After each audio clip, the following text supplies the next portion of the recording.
right now. Okay, so welcome everybody to our today's PRIISM seminar. One quick reminder before we get started, just please remember to keep yourself on mute unless you have a question. And if you have a question, you should feel free to either type it in the chat, in which case I may ask the question for you, or you can just unmute yourself and ask directly. So with that, I'd like to welcome today's speaker. Dr. Jessie Gronsbell is an assistant professor in the Department of Statistical Sciences with a cross appointment in the Department of Community and Family Medicine at the University of Toronto. Her primary interest is in the development of statistical methods for modern digital health data sources, such as electronic health records and mobile health data. Before joining the University of Toronto, Jessie spent a couple of years as a data scientist in the Mental Health Research and Development Group at Alphabet's Verily Life Sciences.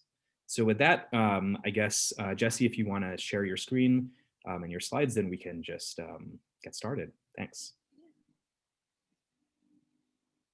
Great. Can you see the slides okay? Awesome. Thanks so much for having me and taking the time to listen. I know another Zoom meeting right now is a lot, so I appreciate it. Great. So just a roadmap of what I want to talk about today. I'm going to spend most of my time introducing electronic health records, or EHRs. I'm going to give you an overview of some EHR-based research, focusing on the opportunities and the challenges we have when doing these types of studies. And I'll narrow in on what's called EHR phenotyping, which I'll define later in the talk, and some statistical methods we've worked on to sort of expedite this process. And so the first point I'll deliver on the first slide. So what is an EHR? It's exactly what it sounds like. It's an electronic record of a patient's interactions with the healthcare system. So over time, a patient comes in, they visit a doctor or the hospital, and different information is recorded about them. For instance, a billing code. So what was the reason they were there? Demographic information, perhaps medications they prescribed, vitals, and information and notes. So the physician may write things about their signs and symptoms that the patient has and labs they've ordered, all sorts of information. And so this is essentially data that's just reported as a byproduct of clinical care and billing. And so this is both a blessing and a curse. And so to start on sort of the positive side, is that this data is existing. It's on large patient populations. It's in this electronic format, so it's somewhat easy to get out. So we can actually learn from routine clinical data. And there's been a lot of effort sort of in academia to do this starting back in the early 2000s. So I2B2 was a national computing center that worked a lot on trying to actually use the text data in electronic health records and build a platform to extract cohorts out from the EHR. eMERGE network was a multi-center network that based out of Vanderbilt, where they tried to actually link EHR and genetic data and create methods to do so. Odyssey is another one based out of Columbia, trying to use, create all sorts of open source data analytics to analyze observational health data. And since I've joined University of Toronto, I've been lucky enough to start working with the Utopian team, which is actually focused on primary care, electronic health records, and has about 400,000 patients, over 90 physicians in the Greater Toronto area. And so EHR has really exploded since I started working on it almost 10 years ago. And now it's sort of gone outside of academia and into industry. So when you're reading the newspaper, you might actually see about these large tech companies are even starting to work on these large databases of electronic health records. And so when I started working on this as a student, to be honest, I was a student in biostatistics. I was a little frightened about working with electronic health records data, because I, thought about what I learned in sort of standard biostatistics courses, clinical trials. The data's, somewhat clean, and I thought about what I saw in my own, the notes a doctor would write about me when I went for a visit, and I thought, can you actually learn from this information? It's just so messy. And so I remember I went and I listened to this TED talk on YouTube at the time, and it had a really catchy title: "How can every clinical visit be used to advance medical science?" And it was given by Dr. Kohane at Harvard Medical School, who's really been a pioneer in this field in trying to actually leverage all this observational health data that exists around us. And so I really started to go through the literature and try to find examples, like, how have people used this data? How has it been impactful? Is it even possible to extract a signal? And so I keep coming back to this example that's, I suppose, somewhat outdated now, but keeps me inspired to keep working on this. It's a paper from John Brownstein called the Telltale Heart. And so what I have plotted for you is the hospitalizations due to heart attack or MI, myocardial infarction, at Partners Healthcare, which is actually the EHR database I'll talk about throughout my talk. It includes Massachusetts General Hospital and Brigham Women's Hospital. And it has information on 4.6 million patients in the Boston area, both inpatient and outpatient data, so a very rich source. So what I have here on the x-axis is 10 years time. On the y-axis is the MI rate per month, so number of heart attacks per 1,000 hospitalizations. And so you can see on the plot, like around 1999, there's this really huge spike. And if we were in person, I might ask, does anyone have any ideas? I suppose we still can. Does anyone have any ideas what caused this huge spike right around 2000?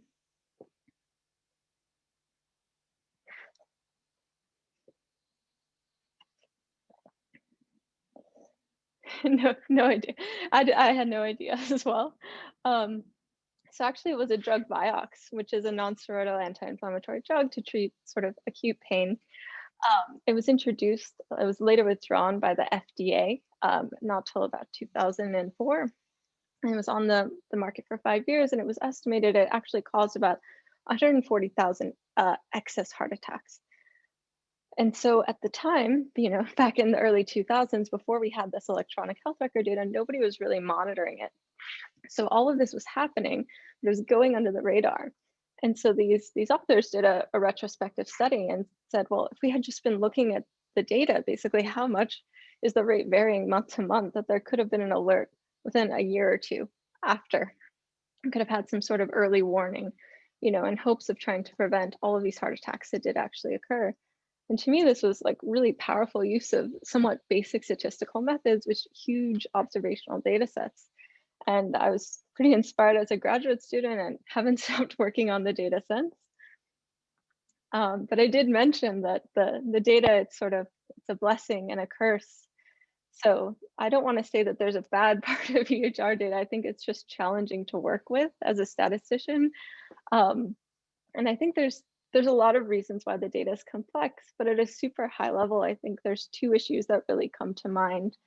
The first is that the data itself is available in many forms.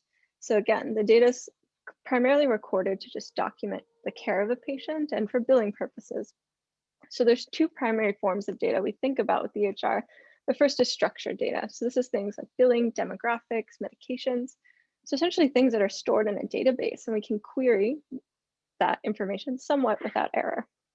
Not to say that information isn't erroneous, but we can query it somewhat easily. But where a bulk of the information is contained is actually unstructured data, mostly in the form of free text. So things like physician notes, imaging reports. And this is where a bulk of the good information is in the data. So what a physician actually writes about you, what is your state? I think it was estimated that about 70% of the really useful information is in this unstructured data. That being said, we have to process it in some way, for instance, using natural language processing techniques. And so with EHR data, we typically have to look at both sources to really have a holistic view about what's going on with the patient. So we need to combine that structured and unstructured data, which itself is not such an easy task. The second and related issue is just data quality. So the data isn't recorded for a research purpose, for instance. Sorry about that. So billing codes, for instance, they're often used to try to understand what's going on with a patient, or you may want to use them because we can just do a search. Does a patient have a billing code, for instance? I'm going to focus in on rheumatoid arthritis in a bit. We did a study of this at Partners Healthcare, and we looked patients with 3 or more ICD codes. How many of them actually have RA? After you have trained rheumatologists read the chart, try to understand. Turns out only 56%, which is quite low, about half of them. And this is an entirely new finding. There was actually a study at the Mayo Clinic back in 1994 with claims data, which just showed billing data is really erroneous because it's not designed to characterize patient state, it's for billing. So for instance, to make this a bit more clear, with RA, It can often be confused with other types of arthritis. Someone might need to be billed for RA to go to a specialist, all sorts of reasons. Could just be an error in the coding that create this sort of misclassification. And so we have to be mindful that the data, there might be a signal in there, but it's probably buried under some noise, some error. It doesn't always accurately measure what we want. And so an example where these two issues really come to play is what's called phenotyping. And so this is just inferring a patient's health state based on information in their EHR. So for instance, I want to do a study of RA patients. I'll ask the question, who has RA? And it's a seemingly simple question. At least when we run like a traditional clinical study, we recruit patients. We actually record the data about them. Do they have the disease? Do they meet the inclusion/exclusion criteria? So if we just go back to that example I gave in the beginning, the phenotype or clinical condition that was really under study was serious coronary heart disease. So did a patient have some sort of event? And so then we have to do a layer of translation. Well, what does that mean based on the data in the EHR? It's actually then they're hospitalized for a heart attack or MI. And how do I get that information? Did they have a primary or admitting diagnosis code? ICD stands for International Classification of Disease 9. We've now moved on to version 10, but back when this study was run, it was ICD 9. So did they have a billing code for MI in their record? And so phenotyping itself is challenging. It seems like, okay, we can just check, does the patient have a billing code? But even in the simple example, translating that clinical phenotype into an EHR phenotype definition isn't straightforward. So if we really dissect this Telltale Heart example, for instance, clinical phenotype is serious coronary heart disease. EHR phenotype is a hospitalization with a billing code of 410, which is for an acute MI. But actually, if we dig in a little deeper, even after chart review, only 87% of the patients that they studied actually had confirmatory evidence of an MI based on the billing code. And so that's one side of the error. What about the patients who may have come into the hospital for multiple reasons? They didn't get that billing code for 410. So you missed some. So even these simple questions are challenging with EHR. A related issue, not only is the question hard to answer, but it actually just needs to be done all the time. So phenotyping answer is really one of the first questions we ask if we want to run an EHR-based study or some sort of biomedical study with this data is, who am I actually going to include in my analysis? You can't do much until you sort of know who are the rows that make up your data set, for instance.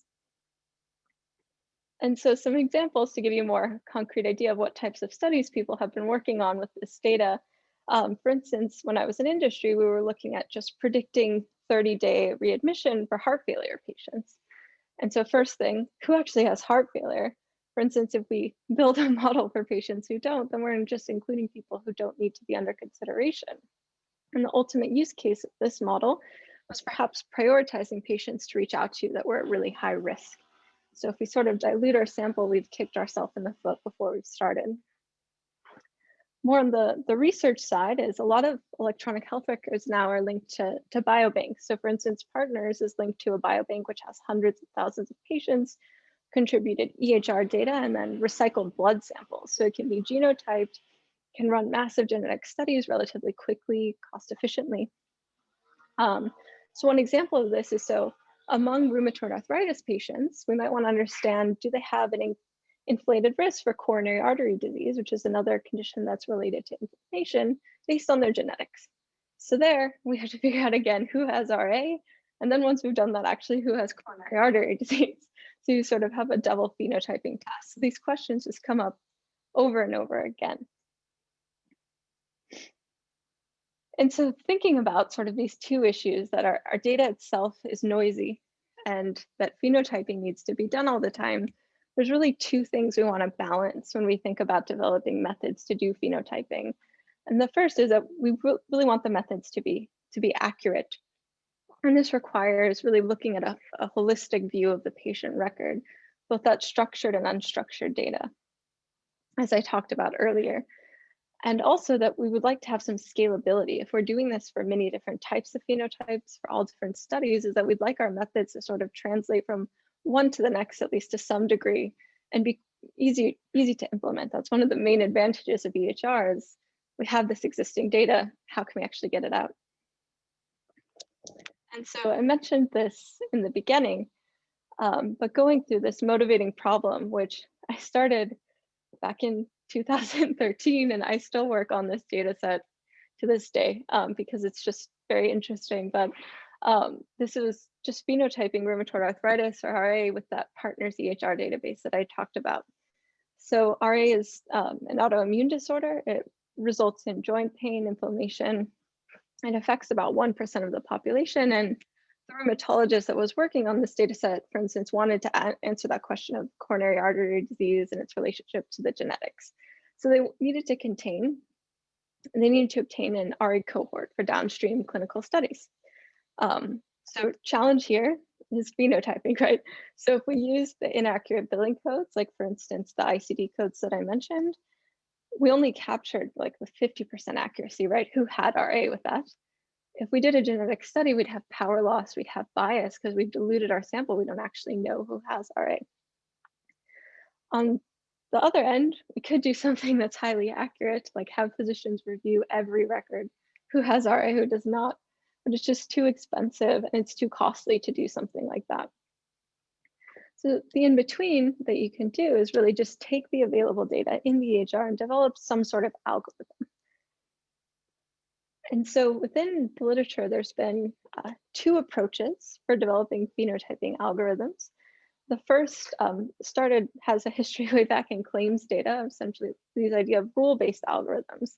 It's basically combinations of yes, no statements that are defined by, for instance, an expert rheumatologist who's working with the particular EHR system. So here's an example of one for type 2 diabetes. First, you might rule out patients with type 1 diabetes. You might want a threshold on how many times they've received a diagnosis from a physician, if they have a medication, all sorts of yes, no conditions to qualify you as a case. So as you can see from this example is they can be highly accurate. These are trained physicians who are working every day with these patients. They know really well what makes a true type 2 diabetes case, but it's difficult to scale because for each disease, there's different medications, there's different diagnosis codes, just a different way the disease evolves. So as statisticians, we think, is there a way we might be able to scale this, use some sort of data-driven method to actually learn phenotype status? And so the question that I'll focus on today is really, can statistical models provide those two qualities that we'd like, accuracy and scalable phenotyping? And so I'll start with just going through sort of where I came into the project at the time. Is that sort of a traditional approach to building a statistical model for phenotyping? And then after that, I'll just talk about briefly some of the methods that we've worked on to try to improve this process. So the first thing we typically do is create what's called a data mart. So this is just terminology within the informatics literature using a sensitive filter. So I really want to know who patients with RA. So there's patients that just have no evidence. So to set ourselves in the right direction and to enrich our population that we're considering, usually threshold on a sensitive filter, and it also has a high negative predictive value. And so we get this data mart of patients here, in this case with 46,000 patients who had some indication of RA. So one ICD code or mention of RA in the free text in their record or a test. And we include those as our initial data set for consideration. The next thing we do for these patients is we select and extract different features for patients in the Mart. So what I have here in the red box is essentially a data matrix. And each column is a different feature, each row is a patient. So you can here for the phenotyping example, consider that I've collapsed over time. So for the features, I might have counts of ICD codes that the patient has throughout their whole record, as well as medications, labs. And on the unstructured data side, we actually typically look at positive mentions of things that are related to the disease. So things like procedures, labs, signs and symptoms. So rheumatoid arthritis, for instance, one of the early symptoms is morning stiffness or AM stiffness, and this can be written in the record, but it'll never be billed because there's no billing codes for symptoms like this. And so one way to actually process the data, it's called concept extraction. And there's lots of software to do this. One of the common ones is called CTAGS. And basically, there's something called the Unified Medical Language System, or UMLS, and it contains umbrella terms called concepts that group together the ways that different medical terms are said. So for instance, I just said morning stiffness, that could be written as AM stiffness.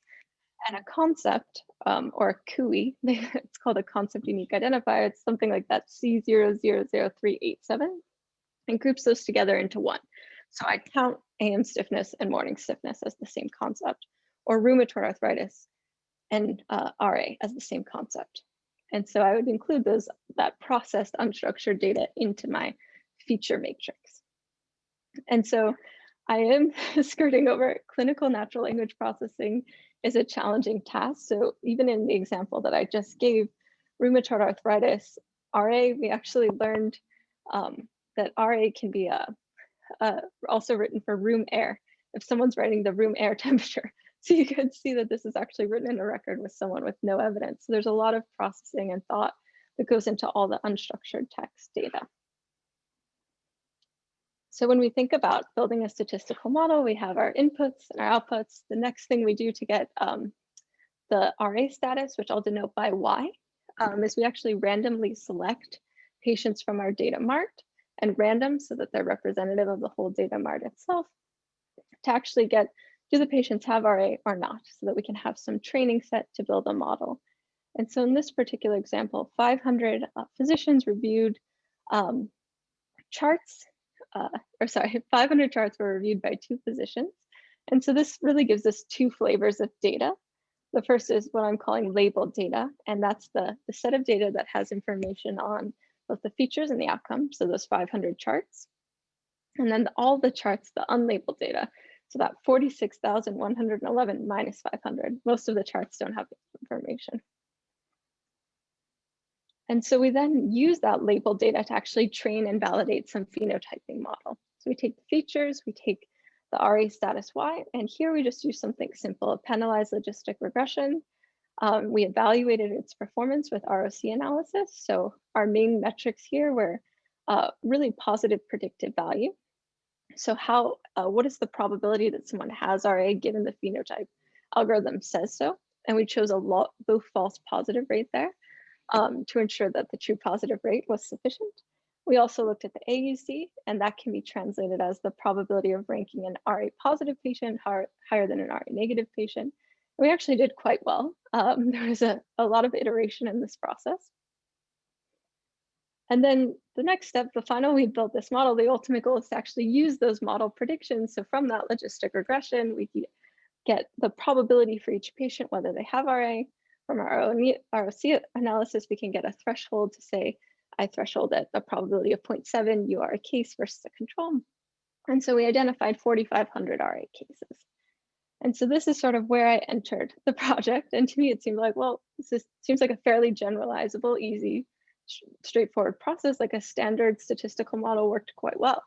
But there actually was a problem. And my advisor says to me, well, it took 2 years and 20 MD PhDs to actually do this one logistic regression model. And as a graduate student, I was extremely surprised, like, what took so long? So really, if we go back to the whole process, there's 5 steps. Get the data mart, get the features, label the data, train the model, use the predictions to get the cohort. Those steps 2 and 3. So select and extract the features. I told you it takes a lot of time to do the clinical NLP, but even before we get there, physicians actually need to all sit down, think, what are the relevant billing codes? What are the relevant medications, the labs, the procedures? And they all are very detailed. And so there's often disagreement on what is actually useful, or they may forget something that, oh yes, MRI is very general, but we forgot to put it in, that's one of the main diagnostic procedures. And another very challenging part of this whole process, actually labeling the RA status. I said, well, we randomly select 500 records. 500 records is a lot, and we never do that now. It's just too many for a single disease. And so it actually takes about 45 minutes or so to actually review a chart. So you can think like that takes a very long time. These physicians like get paid hundreds of dollars an hour to do this. And ultimately, a lot of these people reviewing the charts would rather be seeing patients than reviewing records. So there's hopefully some room for improvement here. In terms of accuracy, we've done okay, but scalability, not there. So what actually was wrong? So from a statistical perspective, nothing, but perhaps we can do better. Is that we could actually use that unlabeled data. I only use the labeled data to train my model, to evaluate my model, sort of left all this unlabeled data just sitting there. So perhaps I could use it to help me expedite this process. And so we thought about two solutions here. So there are commonly two common machine learning frameworks, which are really just statistical problems. So for instance, semi-supervised learning. And essentially, instead of just using that labeled set to train your logistic model, for instance, that's supervised learning. I have information for all observations, have the features and the outcome. Well, what about using that unlabeled data? So if I use both sets, that's the so-called semi-supervised setting, and the idea here would be to improve model training and validation. And so this problem to a statistician just looks like a missing data problem in the outcome, and that's precisely what it is. The term semi-supervised learning, really the distinguishing factor from the classical missing data setting is that I have a lot more missingness. So here I have 500 charts that are reviewed. I have 45,000 that aren't. That's very huge, huge difference. So like that probability of missingness is very, very high. So what we've tried to do is to use both sets of data, and I'll describe that in a moment. The second set is, well, that labeled data is super hard to get. So why don't I just look at my feature matrix and think perhaps not all features are created equally.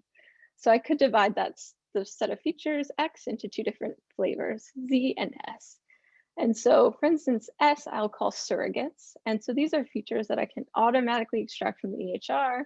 They are perhaps more predictive than other features. So for instance, the main ICD code for RA, it's not perfect. I've already told you that. Same with the number, the free text mention in your record. How many times is it actually there? It's not perfect, but patients who typically have a lot of the billing code, the free text mention, versus patients who have very few, it tells us something about their propensity towards RA more than something that's general, like an MRI, or perhaps one electronic prescription.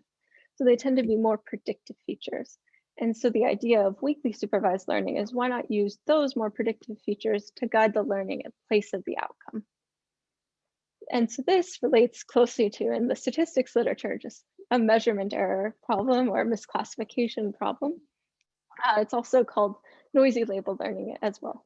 A million names for these types of procedures, but the essential idea is just to use the unlabeled data in some way to help improve the learning. And so in sort of the process I've just described to you, there were a few steps. The first was selecting the feature set. So their physicians sat down, they talked, they reviewed what medications, all sorts of things we want to include in our model. Training the model, so for instance, in this case, the logistic regression.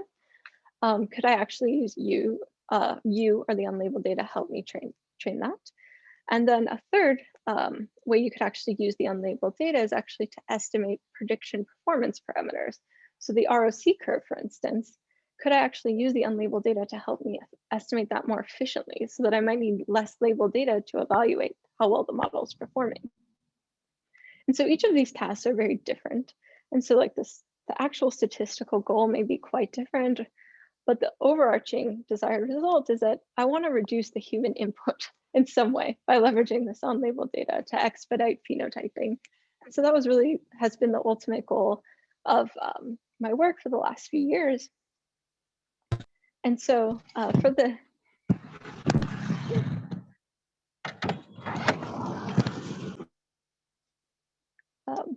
sake of time, I won't go into details on all three of these sort of aspects of model training, and I'll just focus today on just selecting the feature set. How did we use the unlabeled data there to help us? And then at the end, I'll just briefly comment on some papers and some work we're doing on steps 2 and 3. And so selecting the feature set, how we've gone from physicians sitting in a room to trying to automate this. I'd just like to remind everybody to please stay on mute unless you're asking a question. Thanks. Yeah, so to automate this process, we typically take 2 steps. So first is we try to actually use existing knowledge sources rather than physicians themselves to get some candidate set of features. And then we use that unlabeled data to help us narrow it down. Because typically when we automate something, we'll add some noise into it. We don't have an expert physician telling us features X, Y, Z are what you need to include in your model. If you've automated it, there's likely to be some noise, some error. So a colleague of mine actually came up with this clever idea where essentially all these signs and symptoms, medications, diagnostic procedures, they're all written down in things like Wikipedia, Medscape, Merck Manual. And so some of the clinical natural language processing that I mentioned earlier could actually be applied to these articles. And you could find which concepts are actually being mentioned over and over again in the articles about rheumatoid arthritis. And a lot of these concepts coincide with what the physicians were saying. They're ultimately either writing or learning from these articles. That being said, we also pick up a lot of noise. So for instance, we've seen things in heart failure like the word sport will come up. For instance, because people can have heart conditions when they're exercising. Like we see all sorts of weird things pop up. And so what we want to do with the unlabeled data set is try to remove some of the noise that we see after we run this automated process. And so the goal here is, like I just said, I guess remove noise from that candidate set that I get from essentially just going through all those existing knowledge sources in an automated way. And so again, divide those features X up into 2 pieces. Essentially, some of the existing features are useful, and then some of them are more predictive. So for instance, the billing codes, that RA written in the record is usually always very predictive. If someone has RA, their doctor's usually writing about it in some way or another. So I use those as the surrogates, sort of the more predictive features. And the idea of the method was actually really simple. So instead of, I really want to know which features are related to Y. So what I can do is just find out which features are related to S. I want to save my Y for later on in the phenotyping process. So I essentially just identify those features Z that are related to Y as those are related to S. How we did this was actually really simple, penalized logistic regression. And it worked well in the data. So then as statisticians, we wonder, okay, why is this working so well? Maybe there's sort of something lying beneath the surface here. And it turns out if the surrogate only depends on the remaining covariates to the outcome, the logistic model holds some sort of functional form for the surrogate given the covariates is like we can actually recover in a sparse regression model, regressing that surrogate on the covariates. It would have been the same in terms of up to a proportionality constant of regressing Y on those features Z. So the features that are truly 0 in the sparse regression are truly 0, whether I use S or whether I use Y. So in that sense, I can actually do feature selection by using a surrogate in place of the outcome. Again, up to a proportionality constant, I'm not getting the intercept or the actual non-zero coefficients correctly, but I can decide which are truly meaningful and which are not. And this is the case for a single surrogate. Oftentimes in EHR data, we have multiple surrogates.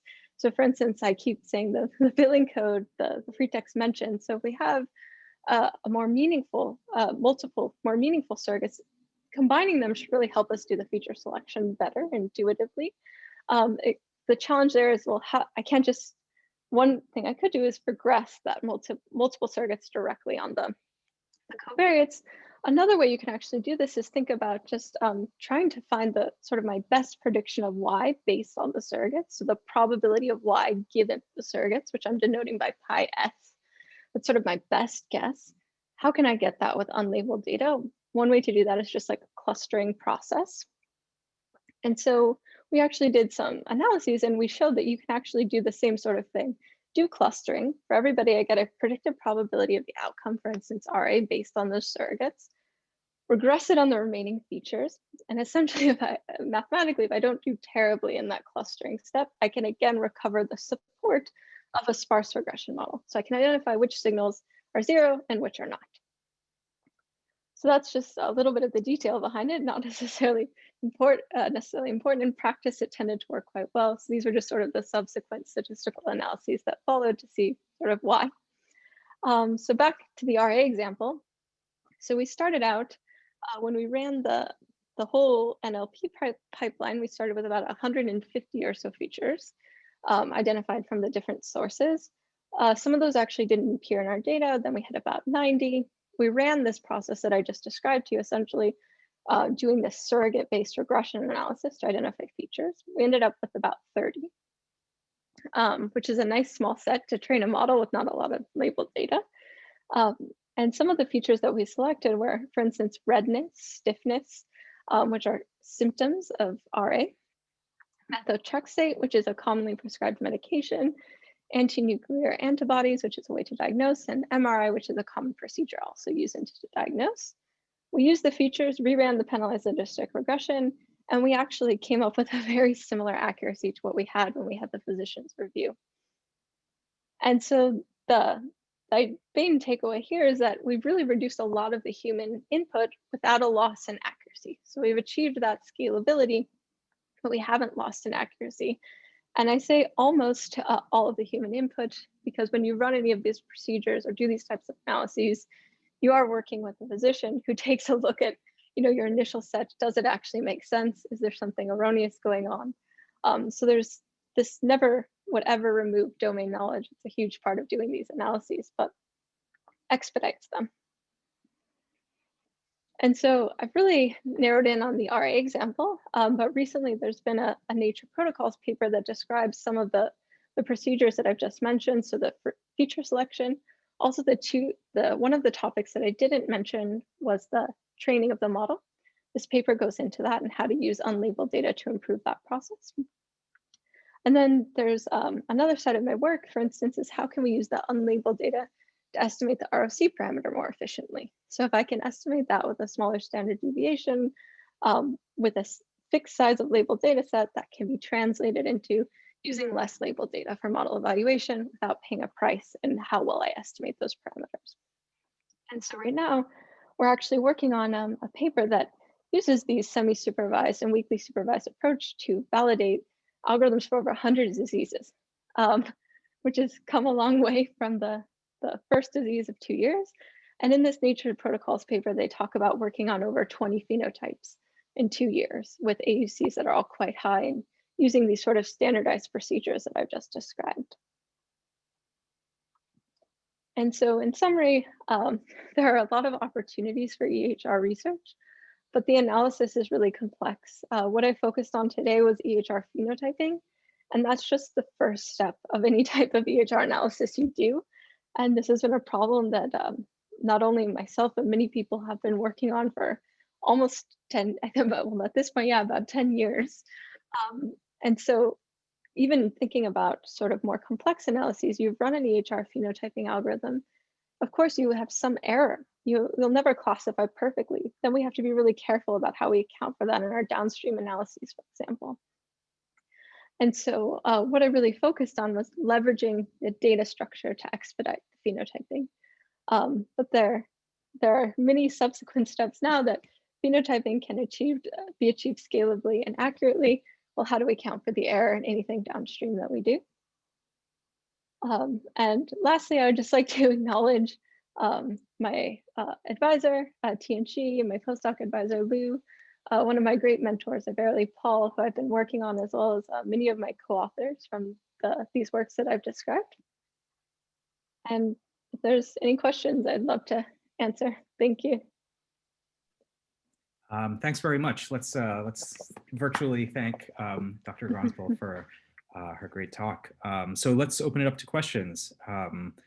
If anybody has a question, feel free to unmute yourself and ask. And otherwise, I have some questions.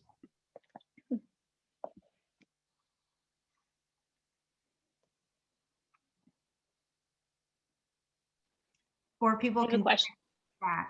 Sorry, I just want to provide another option. I'll ask a question. So one thing I always wonder with like kind of accuracy analyses is it the same people who are being not accurate about, if that makes sense? Like, you know, it's, and if there's a way, I don't really know where my question is going. Yeah, I guess just if you explore that, like, you know, it's great to have algorithms that are 95% accurate, but if it's a different 5%, can we learn from one to boost the other? Yeah, I think that's a great question. Hopefully I'm interpreting it correctly, so please correct me if I'm not. So I think in some of the detail that I skipped over, the accuracy metrics, we usually use cross-validation. So that's one way to correct sort of for being overly optimistic in one fixed sample. Sort of thinking about, yes, I have 95% accuracy at partners. Do I have 95% accuracy at other places? So actually this particular algorithm for rheumatoid arthritis was, they actually tried to reevaluate it at Northwestern and see how the accuracy did there. So actually external validation. And in that case, they actually did have AUC of very similar. There were differences. For instance, the way the data is recorded at different hospitals varies. So some hospitals use more billing codes than other hospitals. So one of the main predictors we include in these models is actually an indicator of how many of healthcare utilization. So for instance, how often is the patient going to the hospital? And that can vary a lot from place to place. So that's usually something that needs to be normalized across hospitals. I think that's something that's at the forefront of my mind now that I'm in Canada. We're actually in the process of trying to use these algorithms here. So I completely agree, this is not a foolproof, will work everywhere sort of approach, but it's something that's still part of scientific investigation. And now in Canada, we're going to see how well these algorithms actually port to the data sets here. Thank you. You're welcome. Great question. Hi, I had a quick question. It was a great talk, by the way. Thank you so much. I was wondering, could you give a little bit more clarity on how these surrogate S variables are selected? I think I wasn't fully grasping that. Yeah, it's a great question. So the surrogate variables, they're not chosen in a data-driven way. So when all these analyses first started, like it was simple penalized logistic regression. We fit other models to compare, but they usually tend to be a nice balance of interpretability and performance, all sorts of things like that. The strongest predictors there tended to be by far the billing code and, for instance, the mention of a specific disease versus like all the external features on labs, medications. And so sort of the intuition there is that, for instance, medications in the record, they don't tell you if a patient's taking them, tell you if a patient's been prescribed. So they're not always the most predictive variables. Same things with labs. Sometimes patients can get labs and they won't be in the same system, so we miss them. But typically if a patient goes to see their doctor for RA, it will be written and it usually will be billed in some way. So it was based on a combination of just sort of experience doing these projects, and also the physicians themselves said that was their intuition as well as to what would be the most predictive variables. So they aren't chosen in a data-driven way. I see. So, okay, so yeah, I guess through like this domain knowledge, you're selecting these surrogates S, and then basically the semi-supervised approach there is to kind of, yeah, I guess relate them to these like large candidate features Z, and then getting the best of those are then used in your like downstream model to predict Y. Yes, exactly. Yes, that's so the weekly supervised comes from the supervision is that you have to pick the surrogates. Mm-hmm. And so perhaps I brushed over this too quickly. So there was sort of the first result I present was a single surrogate, sort of why the method works statistically. The idea is that you might benefit from using multiple surrogates versus just one. Like you might have a better prediction of why. So in that case, you might want to include more. So because you don't exactly know in this case, what is the most predictive. So that was sort of from going from single to multiple surrogate. Gotcha. Yeah, thank you. That was super helpful to hear. Thank you. Maybe I'll jump in with one perhaps related question about the feature. So I was curious, you know, in these kind of applications, intuitively to me, it would seem that like time dependence might be an important aspect of the feature. So, you know, patients, I imagine you have records collected over time. And so, maybe it's like existence of an RA code within the past 5 years is a useful feature. And I'm wondering like how, or if that kind of, how I guess features, the initial set of like 150 features, if I'm getting that right, were constructed, and if there was some way that sort of time was incorporated into the construction of those features. Yeah, great question. So the initial rule-based algorithm, basically, it's like prevalent conditions, up to point T does, like when we extract the records from the database, who has RA at that time, just based on their entire history. So not necessarily who is developing RA in like a given window, which is a much harder problem, and the time dependency is much, is important, it's very important there. So here, one way that we dealt with that is like, for instance, in a given week, a patient might end up getting multiple downstream codes based on one visit. So for instance, they might go see a doctor, have a follow-up code, they have 2 RA. So one simple way to deal with that is you have to be careful about counting the codes when you're collapsing over time, so not as to overcount. So the idea of collapsing to the patient level was basically something that was just done mimicking sort of the original rule-based approach of sort of based on the entire history of a patient. So one thing that I'm working on currently is sort of like time to event. So what's the probability that a patient develops something in 5 years?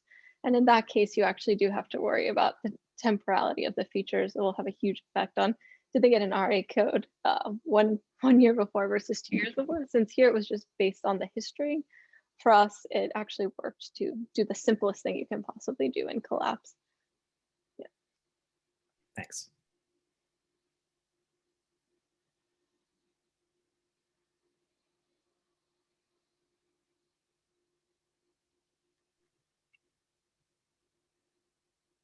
Okay, I'm gonna ask another question then.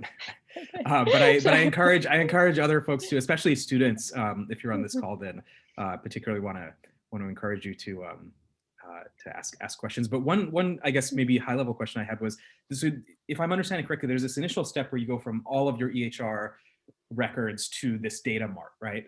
And then you're doing everything that you've described on the data mart. And so I guess maybe one sort of like natural question is, are you concerned about missing records in that initial step? And is there some way you can sort of like leverage what you've learned to go back to the stage before you created the data mart and sort of see if there's like any folks in there you've been missing or something like that?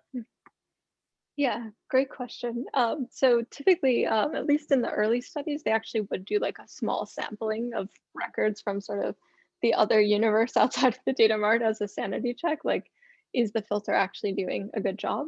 And so the idea of the filter here is we're really focused on PPV, which is the dependence on prevalence. So if you start sort of in this large universe, you're gonna not be able to achieve what you wanted to achieve.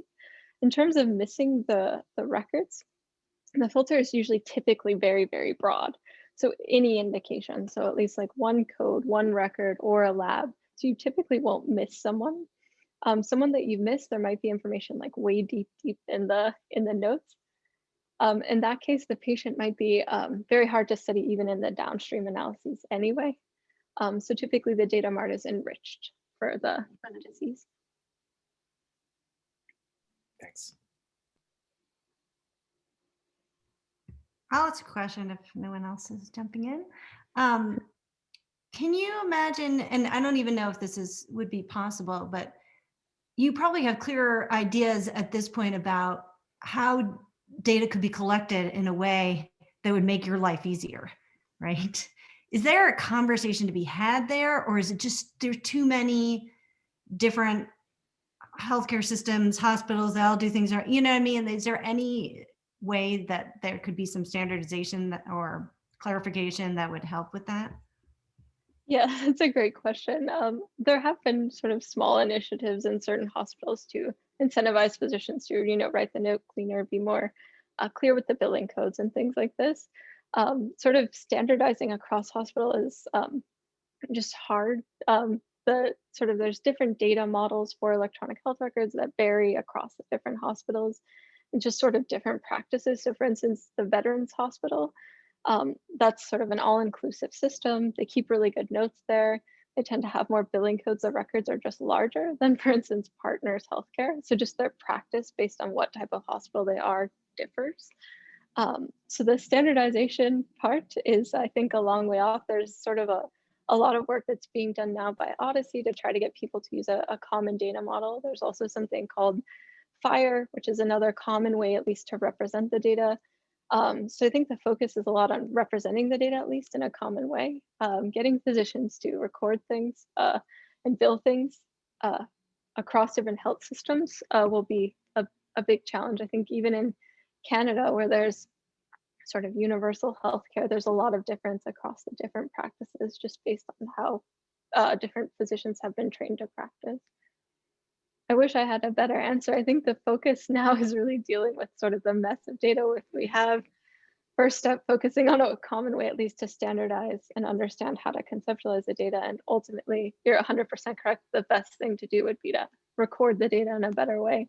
But since it just is for clinical care, it becomes really challenging. Oh, that makes a lot of sense. Thank you.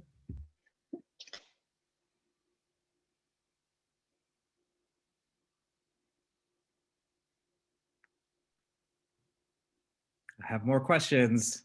So I'm gonna again just sort of ask that somebody else, if you have questions, please feel free to interrupt. Otherwise, I'm just gonna go down my list. But I guess in that case, I mean, what I was wondering about was for this question is, like, near the end of your talk, you talk about, you know, in future work, the goal is to expand this to other conditions, right? And maybe 100 plus other kinds of conditions people are looking at. And it strikes me that, you know, I would imagine there's going to be a huge amount of variability from condition to condition in sort of how, you know, how successful an approach might be, or you know, sort of whether you're prioritizing, say, like high precision or recall or something. And I was wondering if you had any thoughts on, you know, like what sorts of diseases or conditions you expect this kind of procedure to sort of work well for, or not. Like this, presumably this initial like expansion to 100 other things is not kind of random, but maybe,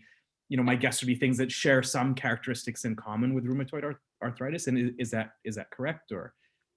Yeah, that's a great question. So yes, 100 is quite broad. I think at least one common thread is like this whole process, for instance, tending to look at, you know, collapsing a patient's history and doing these sorts of analyses sort of implicitly assumes like condition is chronic, it's developing over time. It's not something that's acute. So that's one commonality. The other thing is these tend to be conditions that aren't extremely, extremely rare. So they're well documented in the health record.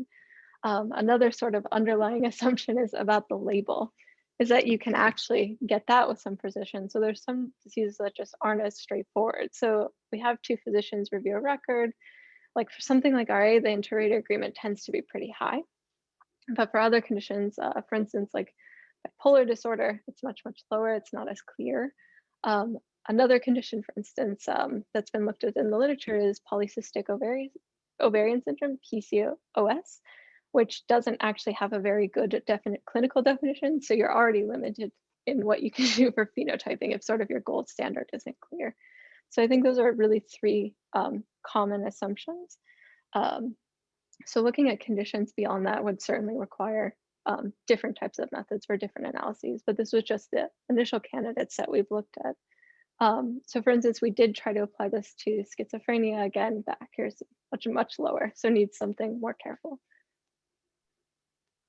So I did get a question sent to me in the chat. And the question is, can you share the purpose of the prediction model? Who and where will the model be used and by whom? Yeah, so for this case, phenotyping is often, it's also called cohort identification. So eventually an investigator will say, I'm looking for RA patients. So who's running the model would be someone, a statistician like me. And then so we get the predictive probabilities, we do all the accuracy analyses, that goes off to someone who's like an expert in informatics in the database, and they'll actually use that predictive probability to pull the patients that are of interest for a physician. So for the phenotyping model, it's a sort of a sequence of people that are using the outputs and interpreting the outputs, but the ultimate purpose is cohort identification. So I want to run a genetic study with the EHR data. How do I get out the patients that I need?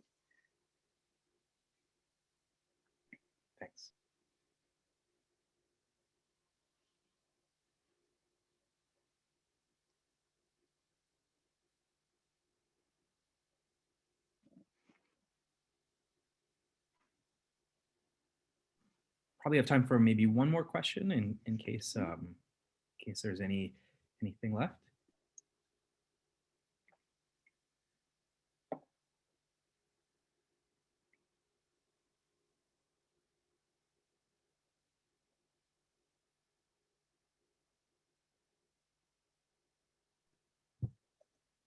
All right, well, maybe let's wrap up right now. So I'd like to thank our speaker again for a great and super clear talk.